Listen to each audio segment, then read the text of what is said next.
கண்கள் ரெண்டும் மூஞ்சிலே, வீட்டுக்கு போனால் சோறு இல்லே, கிச்சனு முழுக்கா தேடினேன், குண்டால கைய விட்டு நோண்டுனேன். இது நியாயமா?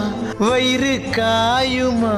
2 தோசையாச்சு சுட்டு போடுமா?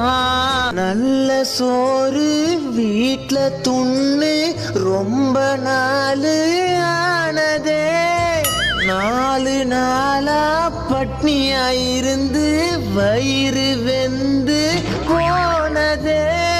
கறி குழம்பும் போனது, மீன் குழம்பும் போனது, சாம்பார துண்ணு புட்டு வாடினேன். பிரியாணி போனது, குஸ்காவும் போனது, தண்ணிய குச்சி புட்டு தூங்கினேன். ரசமே ரசமே